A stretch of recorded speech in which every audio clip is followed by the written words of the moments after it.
Fuck it, in the next 7 minutes, you're gonna know exactly how to go from skinny to aesthetic and jacked just like I did. And we're starting off with the 3 goals that we actually need to be focusing on.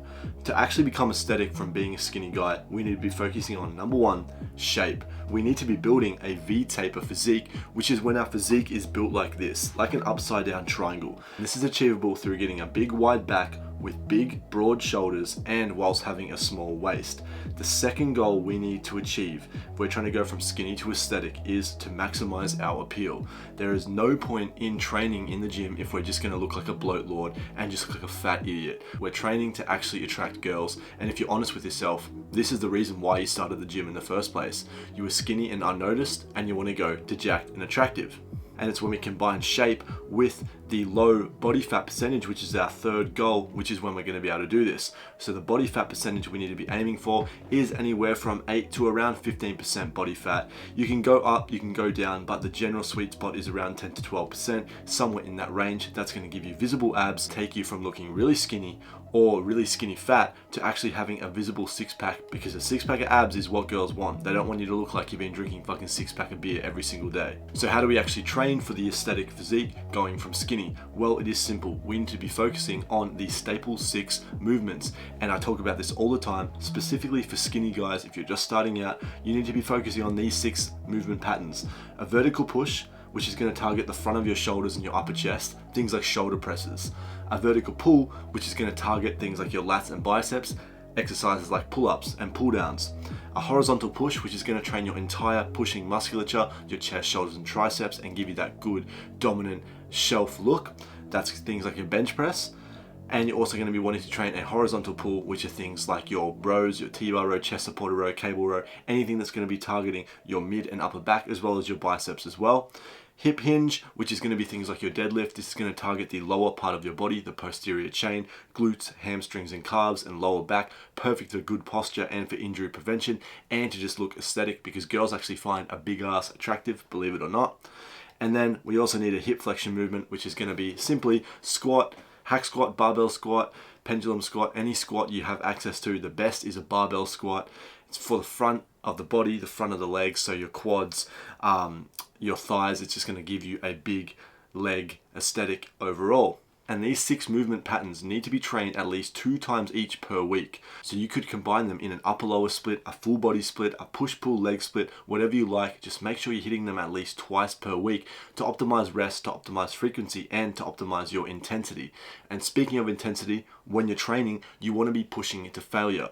Do low repetitions between 4 and 8 and do 2 to 3 sets. You don't need to be going and listening to all these guys on the internet who are telling you to do 4+ sets of 15 to 20 reps. It's all bullshit. We need to be measuring our failure.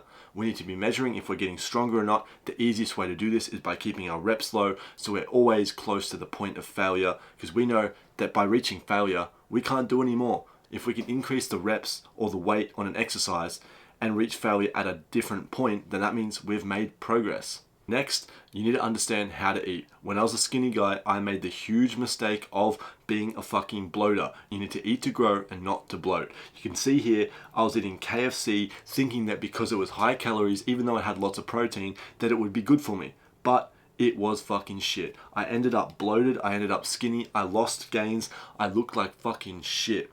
I remember looking in the mirror with a double chin, bloated round moon face, and a gut with no strength, and I was like, holy fuck, I need to change this. So how are you going to eat instead? Well, simply whole foods. Specifically, we're going to go for a testosterone animal-based diet. You can see here, steak, eggs, milk, preferably raw, sweet potatoes, bananas, lots of high potassium, high electrolyte fueled fruits, and high animal fat content meats and eggs, and just general foods that our ancestors used to eat, because we want to be trying to aim for high calorie intake, which we can do by boosting our fat intake. Instead of eating chicken and rice, we can eat beef and potatoes and get higher calories, higher fat. And it's not going to mean we're going to have to stuff ourselves with 10 Krispy Kremes like a fucking fat ass every single day. And the benefits of this as well is you will not be bloated. You will feel good and look good and build muscle, because realistically, you don't need to gain all this excess fat. Bulking is kind of cope. When you bulk, you just gain a lot of fat. There is a limit to how much muscle you can build. We need to be trying to stay lean to maximize our appeal and our overall general aesthetics throughout our skinny guy bulking up journey. So by eating whole foods, that is going to allow us to do that. And finally, how do we actually recover? Well, there's 4 things I want to go over quickly. It's pre-bed testosterone boost. Eat 4 eggs before bed to get maximum testosterone so you can wake up with a fucking massive erection and you can feel energetic throughout the day. It's going to help you make gains as well.